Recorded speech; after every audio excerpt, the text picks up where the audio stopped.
Hi guys, happy Tuesday and time to talk travel. This week's segment is all about airlines offering better options for when we travel. I think that for so long the list has been, smaller seats, no leg room, not very yummy food, to be totally honest, or any food at all. And so now the airlines are working on something that essentially is going to create healthier in-flight experiences. They're all focused on wellness, which, a lot of people are like, yeah, right, whatever. They can't shrink the seats and then tell us they're worried about wellness. But to be totally honest, they're putting a lot of time and effort into this, adding different exercise apps or like meditation apps that you can access, or wellness videos that you can see right at your seat. And I'll get into this. I'm going to break it down by a couple different airlines, but I figured I'd start with the fact that, a lot of people don't even get food on the airline anymore. The airlines don't offer it without you paying, but you can, if you want it, you can get a lot healthier options. There's a fellow, Dr. Charles Platkin, who does a survey each year, and I just interviewed him for a TV segment that I did on this. And essentially, he goes through and he gets the airlines, they all send him information about the flight or about what foods they offer, what, how many calories, what's in it and what have you. And he said the airlines are doing a much, much better job of revealing what is in the foods. Whether they're just more transparent about what they're serving, saying, either if they're GMO or not, or vegan or not, and they're offering healthier options. For example, Turkish Airlines even offers special teas that are designed to reduce, the effects of stress or indigestion and things like that when you travel, even sleep loss.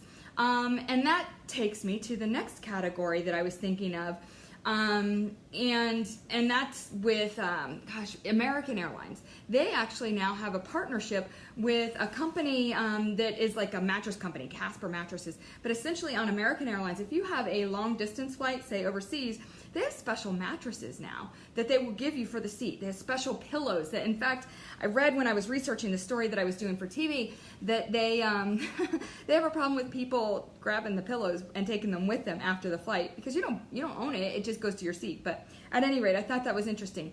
Back on the food section, though, back on the food category, this is super interesting.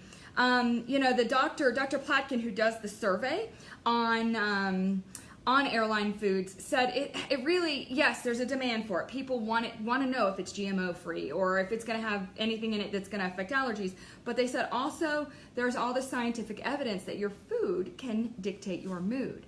And the airlines are catching up with the fact that a lot of us are pretty cranky. We're getting grouchy and grumpy on these flights because, again, less leg room, tighter seats, all the other issues that the airlines are getting grief about. So they're realizing, if we serve better food, it might actually be in our best interest, not just for the passengers, but that it will mean a healthier and happier flyer. So that's kind of interesting. And I talked with George Hobica, who's a travel guru.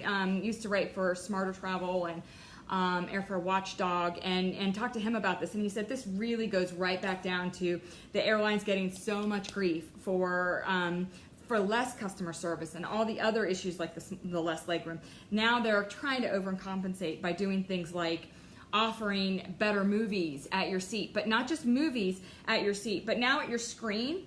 On the flights that have the screens, there can be, Turkish Airlines does this, they have, or it might be Qatar also, but they actually have exercise videos that you can do where they show a woman sitting in the seat, where they show her doing different exercises, and even a little bit of yoga, which is kind of interesting because it's not like you can get out in the aisle and stretch out and be doing yoga exercises during a flight, but they're showing you like things you can do with your ankles and with your wrists and your neck.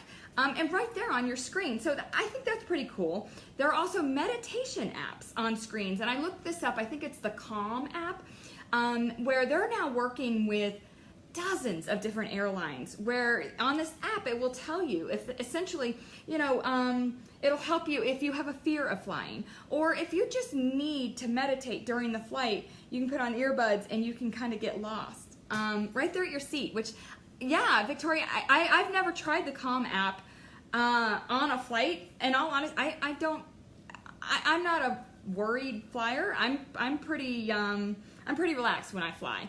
other than when I've got somebody annoying around me, which I don't know that the meditation app is going to help a whole lot, but I think that's interesting. So more than the movies, more than that, Lufthansa, to me, I went on their website to research this story, and they had the coolest technology. I got to say, to me, they're like at the forefront of this.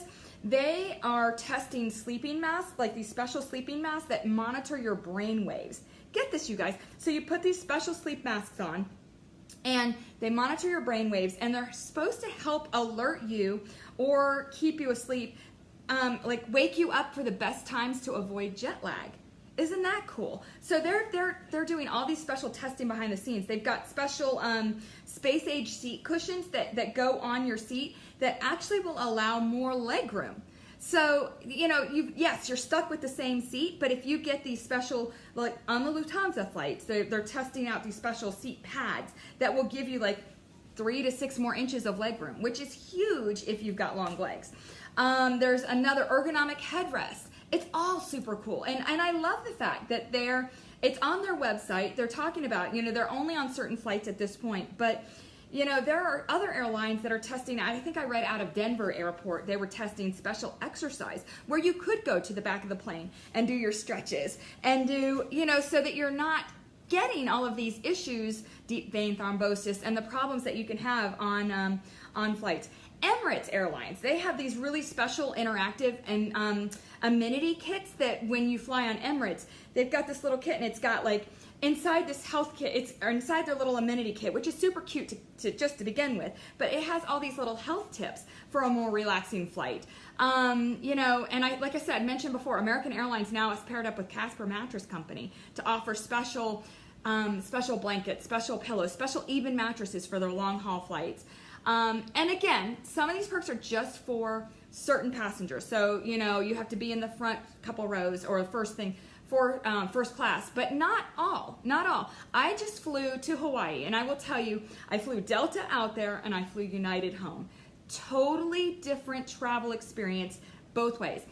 The Delta on the flight out there, I was blown away by the fact they now offer free messaging, not free Wi-Fi. I did pay for Wi-Fi, and it wasn't cheap. It was like $10 for an hour, where if I had booked it in advance, it would have been like $16 for the whole 6-hour flight. So that's on me. But, you know, I hate when I get on the flight and then the Wi-Fi doesn't really work, so I needed to make sure that we were actually going to have Wi-Fi on the plane. But this is how cool they were. Delta actually had free Facebook messaging, not free text messaging, free WhatsApp messaging, and there was one other, but it was something I don't use. So if my whole flight, literally over the Pacific Ocean for 5.5, 6 hours, I was able to stay in touch with work, with friends back home. I was able to message the entire way through WhatsApp over the Pacific. Is that not insane? Over the Pacific Ocean, somehow Delta made it possible for us to stay in touch with people back home. And I watched 3 different movies. It was amazing. It was a great experience. And I did pay for Wi-Fi most of the flight because I was working. I still had to get stuff done. On the flight home, it was United. And I will tell you, totally different. Really disappointing, because I thought, well, if Delta's got it together, then United probably offers the Wi-Fi as well. First thing they said when we boarded is, guys, we're going over the Pacific. We don't have Wi-Fi as an option. So there's no texting, there's no messaging. And it was almost like they were making it sound like it was impossible. Yet I knew otherwise because Delta had just done it. So essentially, there are ways you can check your flights when you're booking, before you're booking, after you've booked. Seat Guru, there are a couple websites, and I'll put them in the comments, where you can see whether you're going to actually have signal. What I didn't like about the United and not knowing this, and that's on me because they did message me, but I was in Hawaii, I was relaxing, I didn't read my message about what you need to know about your flight tomorrow, so this is on me. But they did say they offered, you could digitally stream movies on your personal device if you had downloaded the app. Here's the problem with that. When they tell you that once you board, you don't have Wi-Fi in order to download the app, at least at the gate. A lot of times when you're in the airport, you can still get Wi-Fi, but once you're on that plane, a lot of times you have to tap into the Wi-Fi on the plane. And it just, I think I tried for 20 minutes to download the United app and couldn't get it, which was really disappointing because it was fine for me. I was going to sleep. I was done. my daughter wanted to watch movies on the phone, and she was out of luck. And on the Delta flight, we had, each of us had a screen right there in front of our seats.